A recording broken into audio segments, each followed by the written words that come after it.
মা, তোমার মন খারাপ কেন? কি হয়েছে তোমার? ও মা, কথা বলো না কেন?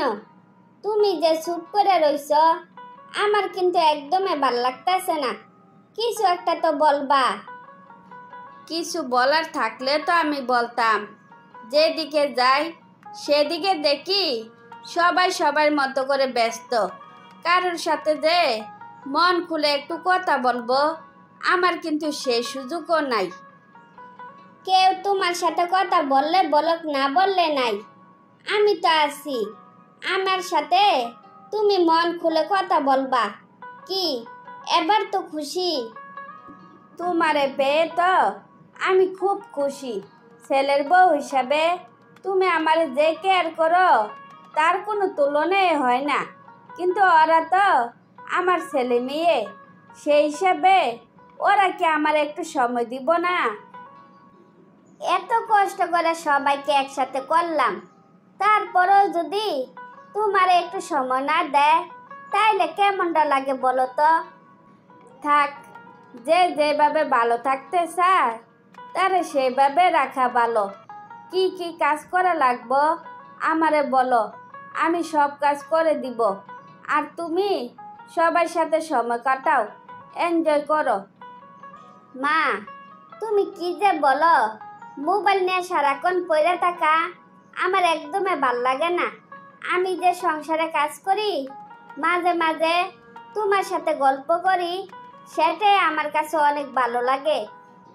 তুমি পরের মেয়ে হইয়া সারাক্ষণ আমার ভালো মন্দের খোঁজখবর রাখো, কাজের ফাঁকে ফাঁকে আমার সাথে গল্প করো।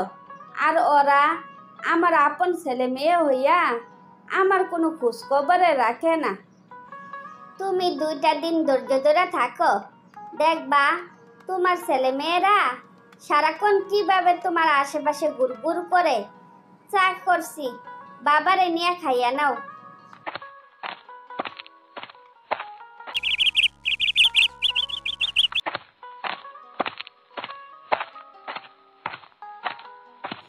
বাবি, হঠাৎ করে কি হলো যে নেট এত স্লো হয়েছে? মোবাইল আমরা কোনোভাবে ইউজ করতে পারতাছি না। রনি ভাই আমারে ফোন দিয়া জানাইছে কয়েকদিন নেটে একটু সমস্যা থাকবে। বেশি সমস্যা হইলে এমবি কিনে ইউজ করতে পারো।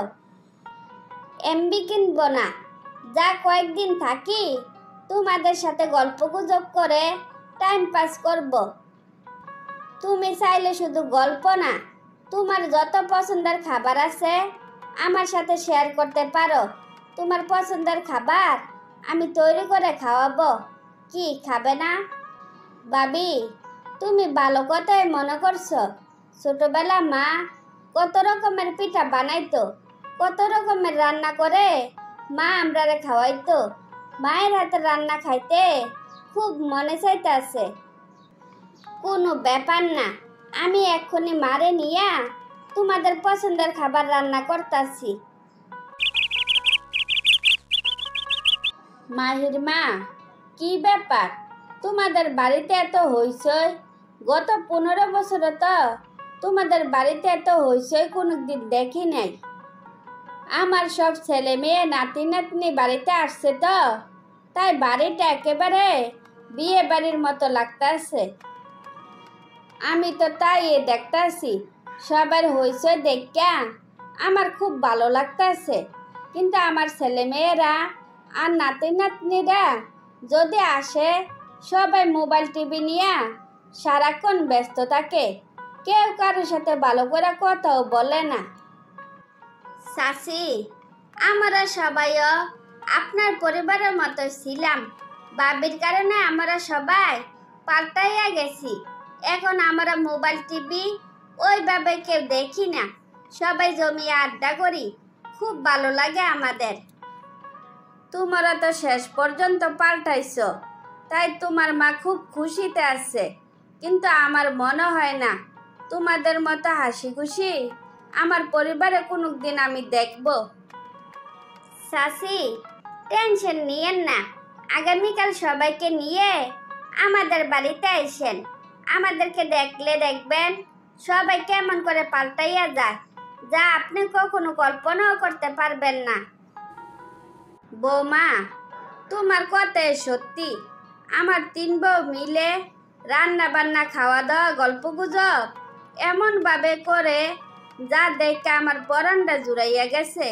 সব কিছু তোমার জন্য হয়েছে। আপনাদের খুশি দেখে আমারও খুশি লাগতেছে। আমরা সারা জীবন যেন পরিবারকে এভাবে হাসি খুশি রাখতে পারি, সেই চেষ্টাই করব। তারপর সবাই হাসি খুশিতে বাকি জীবন অতিবাহিত করতে লাগলো। মা, শেফারে তো আর পাওয়া গেল না। আর এইদিকে এলাকার সবাই খুব বাজে কথা বলতে আছে। তাইলে এখন আমরা কি করব? কি আর করার, আমার মেয়ে আমারে ঠকাইতে গিয়া নিজে ঠকিয়া গেছে। তাই আমিও সিদ্ধান্ত নিছি, আমার আর এই এলাকা থাকবো না। আমার মেয়েরে নিয়া কেউ বাজে কথা বলে আমি আর নিতে পারছি না। আচ্ছা মা, যদি ওই কোনো দিন ফিরে আসে তাইলে তো ওই আমাদের খুঁজে পাইব না। তোমার কি মনে হয় এই মুহূর্তে আমাদের বাসা ছাড়াটা উচিত? উচিত অনুচিত আমি বুঝি না। যে মেয়ের জন্য আমরা সমাজে মুখ দেখাইতে পারি না, তার কথা চিন্তা করে কোনো লাভ নাই। মা, তোমার মুখের কথা আর মনের কথা কিন্তু এক না। শেফার জন্য তুমি সারাদিন নীরবে কাঁদো, তাকে আমি দেখি না। বাসা ছাড়া কোনো দরকার নাই, ওর জন্য আমরা অপেক্ষা করতে থাকি। আমারে নিয়ে তোরা ভাবিস না। যারা আমি 22 বছর লালন পালন করলাম, সে মেয়ে আজ যৌনপল্লীতে থাকে। এই কথাটা মানার আগে আমারে মরে যাওয়াটা অনেক ভালো। মা, তুমি মরে গেলে আমাদের বাকি ভাই বোনদের কি হইব? তা কি তুমি একবার ভাবছ? তুমি সুস্থ থাকো আর ওর জন্য দোয়া করো, ওই যেন আমাদের মাঝে ফিরে আসে। ওই যদি ফিরে আসে, আমাদের সমাজ কি আমাদের মাঝে ওরে থাকতে দিব? দিব না তো। তার আগে তোরা সবাই দোয়া কর, আমি যেন খুব তাড়াতাড়ি মইরা যাই। মা, এ কথা তুমি বলো না। তুমি মরে গেলে আমরা কি নিয়ে বাঁচবো? তোর মা তো পাগল হইয়া গেছে। যে মেয়ে বাপ মার মুখ পুরা দেয়, ওই মেয়েরে নিয়া এত বাবার কি আছে? বুঝলাম না তো। আপনি বুঝবেন কি? মেয়েটা তো উনার, হিয়া তো উনারে জ্বলে। কই একটু সান্ত্বনা দিবেন? তা না কইরা কাটা গায়ে লবণ দিতে আসছেন। ওই যদি আমার মেয়ে হইতো, ওরে পাইলে জ্যান্ত কবর দিতাম। কখনো ওর জন্য 1 ফোঁটা চোখের জলও ফালাইতাম না। পরের মেয়ে তো, এই জন্য এত বড় গলা কথা বলেন। নিজের মেয়ের বেলা যদি এরকম হইতো তাইলে কোনোদিনও এই কথা বলতেন না। আর আপনি ভালো করে জানেন আমার বোন ইচ্ছা করে ওইখানে যায় নাই, ওই ছেলে তারে ফাঁসাইছে। হইছে হইছে, আমার আর কিছু বুঝাইতে হইব না। যা বুঝার আমি নিজে বুঝে গেছি। আপনার মতো কিছু মহিলার জন্য এই অসহায় মেয়েরা একটু শান্তিতে বাঁচতে পারে না। আজকের পর আমার বোনরে নিয়া আর কোনো একটা বাজে কথাও বলবেন না, কথাটা যেন মনে থাকে। শোনো, লাঠিওয়ালার লাঠি ঠেকানো যায়, কিন্তু মুখওয়ালার মুখ ঠেকানো যায় না। এই কথাটা মনে রাখিও। কয়জনের মুখ বন্ধ করবা তোমরা? শেফা, তুই এত বছর কোথায় থেকে আসলি? এতদিন কই ছিলি মা? শেফার মা এমন একটা ভাব লইতাছে, মনে হইতাছে ওর মায়ের শ্বশুর বাড়ি থেকে বেড়াইতে আসছে। পান্নার মা, মুখ সামলাইয়া কথা বলো। আমার মেয়ে কোথায় ছিল এ কথা জানার জন্য তোমারে ডাক্যানি নাই। এবার তুমি যাইতে পারো।